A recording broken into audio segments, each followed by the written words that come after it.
This is Revathi.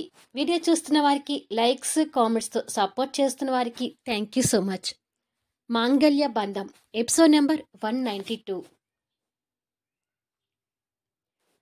తేజాకి నువ్వే తండ్రి అనే విషయాన్ని ఇంకా ఎన్నాళ్ళు దాచిపెట్టి నీ పాపాన్ని మూట కట్టుకుంటావు రాఘవా అని రాజారాం గారు అడుగుతుండగా లోపలికి రాబోయిన తేజ ఆ మాటలు విని ఒక్కసారిగా షాక్ అవుతూ అక్కడే ఆగిపోతుంది. మళ్ళీ మీ గోల మొదలు పెట్టారా? అసలు తనకు తండ్రి నేను అని ఎందుకు ఒప్పుకోవాలి? హేమంత్, హనీ మాత్రమే నా సొంత పిల్లలు. ఇక ఆ తేజ అంటారా, ఏదో టైంపాస్ కోసం ఒక దాంతో గడిపితే పుట్టింది. అలా పుట్టిన అమ్మాయిని నా కూతురుగా ఎందుకు ఒప్పుకుంటాను అంటాడు పొగరుగా. ఆ మాటలు వింటున్న తేజకి ఒక్కసారిగా తన గుండె ముక్కలవుతుంటుంది. పాపం రా తేజ, నీకు పెళ్ళయి పిల్లలు ఉన్న విషయాన్ని దాచిపెట్టి సుమిత్రని పెళ్లి చేసుకుంటానని తనని నమ్మించి మోసం చేశావు. తేజ పుట్టిన కొన్ని నెలలకి సుమిత్ర చావుకి కారణమయ్యావు. పసికందువైన ఆ తేజాని కూడా చంపాలని చూశావు. నీ కాల వేలా పడితే ఆ తేజ జన్మ గురించి ఎవ్వరికీ చెప్పనని, తనకు ఎలాంటి సహాయం చేయను అని నీ కొడుకు మీద నాతో ప్రమాణం చేయించుకొని నన్ను పూర్తిగా నీ బానిసని చేశావు. ఒక ఆయమ్మకి తేజ పెంపకాన్ని అప్పచెపితే నువ్వు ఆ ఆయమ్మకి డబ్బు ఆశ చూపించి తనను దొంగగా, తాగుబోతుగా మార్చమని చెప్పావు.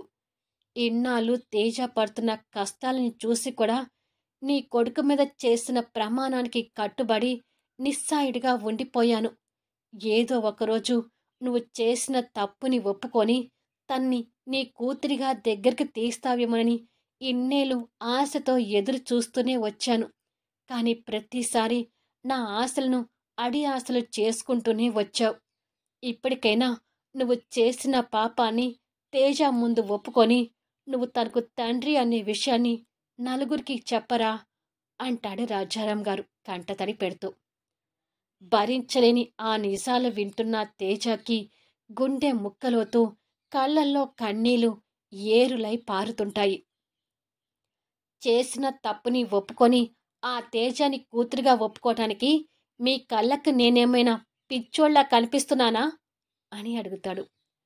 కొడుకులో ధోరణిలో ఎలాంటి మార్పు లేకపోయేసరికి రాజారాం గారు నిస్సహాయంగా చూస్తుంటాడు. ఏదో ఆ రోజుల్లో మన ఆఫీసులో జాయిన్ అయిన ఆ సుమిత్ర అందంగా ఉండేసరికి కక్కుర్తిపడి ఎంజాయ్ చేశాను. తర్వాత ఆ సుమిత్ర బిడ్డని కని నాకు గుదిబండలా తయారైంది. అప్పుడే ఆ తల్లి బిడ్డని లేపేద్దామని చూస్తే ఈ తేజాని చంపనివ్వకుండా అడ్డుపడ్డారు. అప్పటినుంచి నా ముందు ఆ తేజ గురించి తీసుకొచ్చి నన్ను చిరాకు పెడుతూనే ఉన్నారు. చూడండి నాన్న, నాకుంది ఒక కొడుకు, ఒక కూతురు మాత్రమే. వాళ్ళే నా పిల్లలు.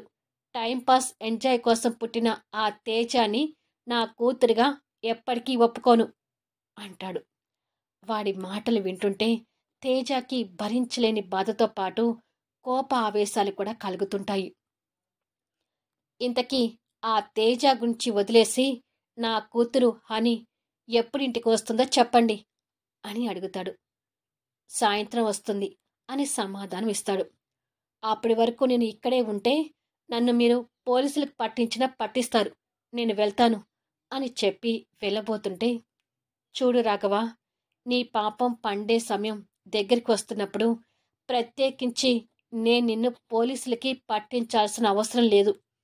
నువ్వు నేను నిజాలు బయటికి చెప్పకపోయినా ఏదో ఒక రూపంలో అవి బయట పడుతూనే ఉంటాయి. చేసిన పాపాలకి శిక్ష అనుభవించక తప్పదు రాఘవ. ఆ క్షణాల కోసం ఎదురు చూస్తూ వెళ్ళిపో అని చెప్పి రాజారాం గారు అక్కడి నుంచి వెళ్ళిపోతాడు. వెళ్తున్న తండ్రి వైపు కోపంగా చూస్తూ, ఏదో నా కూతుర్ని చూసిపోదామని వస్తే ఈ ముసలోడు పాపాలు శిక్షలు అంటూ మాట్లాడుతున్నాడు అని అనుకుంటూ బయటకొచ్చేసరికి తేజ ఉగ్ర రూపం దాల్చినట్టుగా రాఘవ్కి ఎదురుగా కనిపిస్తుంది.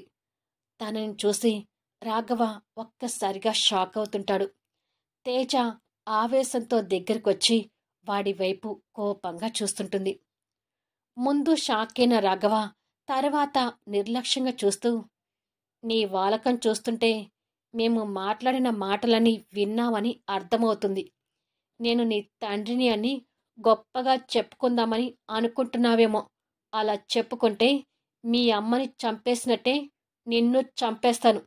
ఇక్కడ విన్న మాటలు ఈ చెవిన విని ఆ చెవిన వదిలేస్తే నీకే మంచిది అంటాడు. కానీ తేజ ఆ ఉక్రోషాన్ని కంట్రోల్ చేసుకోలేక కాలుకు ఉన్న చెప్పు తీస్తుంది.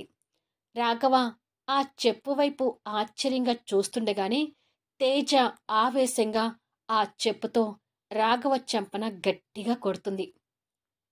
ఆ చర్యకి రాఘవ నిర్ఘాంతపై చూస్తూ, నన్నే చెప్పుతో కొడతావా అంటాడు కోపంగా. ఆవేశంలో ఉన్న తేజ ఇంకో చెంపను కూడా అలాగే కొడుతుంది. ఊహకు కూడా అనుకోని ఆ పరిణామానికి రాఘవ చలనం లేకుండా చూస్తుంటాడు. తేజ ఆ చెప్పుని చేతిలోని పెట్టుకొని మాట్లాడుతూ, ఒరే కుక్క, నిన్ను తాకటానికి ఈ చెప్పు కూడా సిగ్గుపడుతుందిరా అంటుంది. చెప్పు దెబ్బలే కాకుండా తేజ మాటలు కూడా రాఘవ ఇగో దెబ్బ తీసేలా చేస్తుంటాయి. ఏం బతుకురా నీది? మా అమ్మకు జరిగిన అన్యాయమే నీ కూతురు హనీకి జరిగితే ఎలా ఉంటుందో ఊహించుకో అని తేజ ఆక్రోషంగా మాట్లాడుతుంటే, ఏ తేజ, చెప్పుతో నన్ను కొట్టిందే కాకుండా నీ నోటికొచ్చినట్టు మాట్లాడుతున్నావేంటి అని అడుగుతాడు. ఛీ, నోర్మి, నీకు నాతో మాట్లాడే అర్హత కూడా లేదు.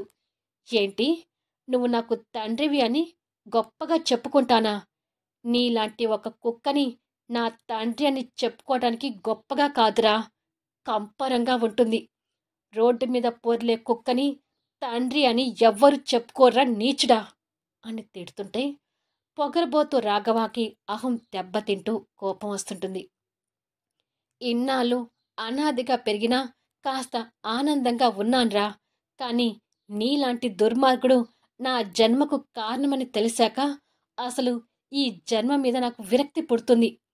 నీ సరదా కోసం ఆడవాళ్ళ జీవితంతో ఆడుకునే నీలాంటి ఊర కుక్కని నా తండ్రి అని చెప్పుకొని నా గౌరవాన్ని కించపరుచుకోలేను అని చేతిలో ఉన్న చెప్పుని కిందకి వేసి కాలికి తొడుక్కొని ఛీ అని అసహ్యంగా తిట్టి వెళ్తుంటుంది. వెళ్తున్న తనవైపు రాఘవ పగపట్టినట్టుగా చూస్తుంటాడు. తేజ ఆ రాఘవ మాట్లాడిన ప్రతి మాటని గుర్తు తెచ్చుకొని కన్నీళ్లు పెట్టుకుంటూ రోడ్డు మీద నడుస్తుంటుంది. అలా నడుచుకుంటూ వెళ్ళి పేటలోనే తన పాత ఇంటికి దగ్గరికి చేరుకుంటుంది.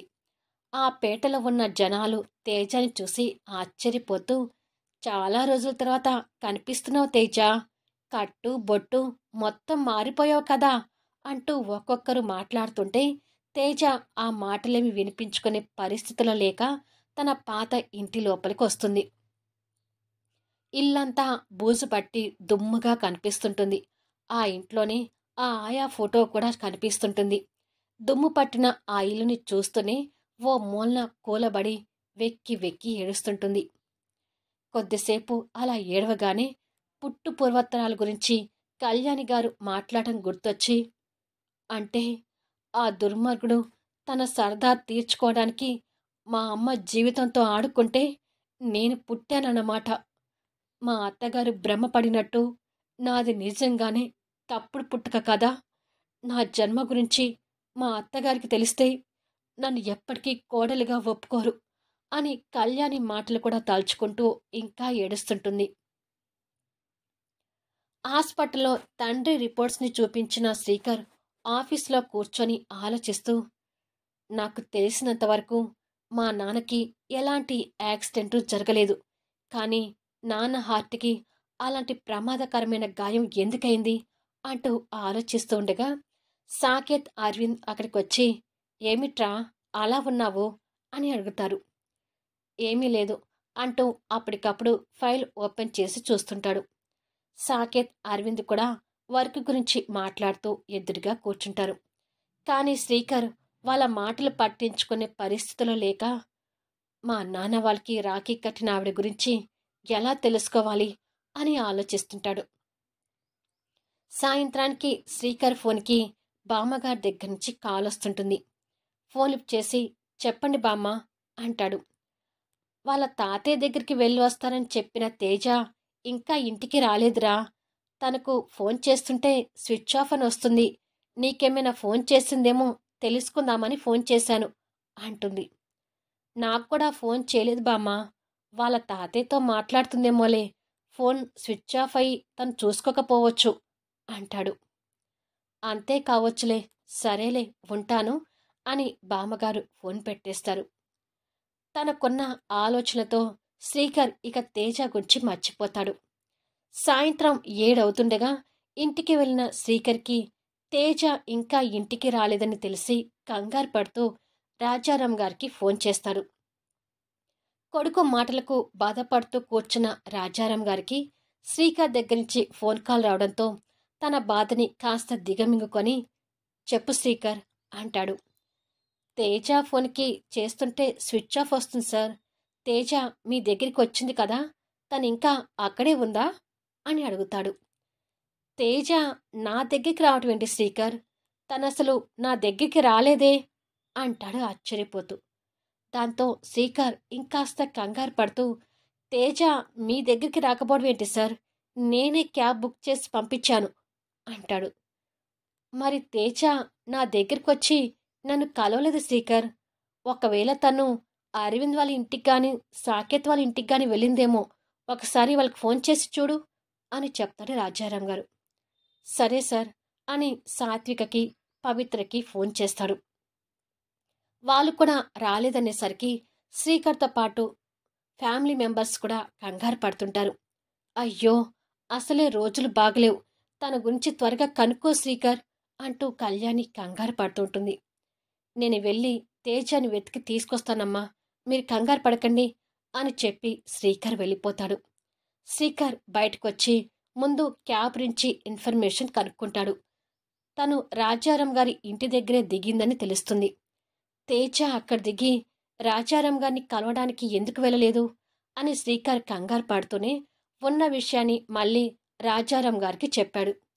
శ్రీకర్ ద్వారా తేజ క్యాబ్ అక్కడే దిగిందని తెలుసుకున్న రాజారాం గారు ఆలోచిస్తూ, మరి తేజ నా దగ్గరికి ఎందుకు రాలేదు అని ఉదయం కొడుకుతో మాట్లాడింది గుర్తు తెచ్చుకొని, కొంపతీసి తేజ ఆ టైంలో వచ్చి మా మాటలు విని ఉంటుందా, అందుకే నన్ను కలవకుండా వెళ్ళి ఉంటుందా అంటూ మనసులో అనుమానపడుతూనే తేజ కోసం త్వరగా వెతకని శ్రీకర్, ఏదైనా ఇన్ఫర్మేషన్ తెలిస్తే నాకు వెంటనే ఫోన్ చేసి చెప్పు అంటాడు.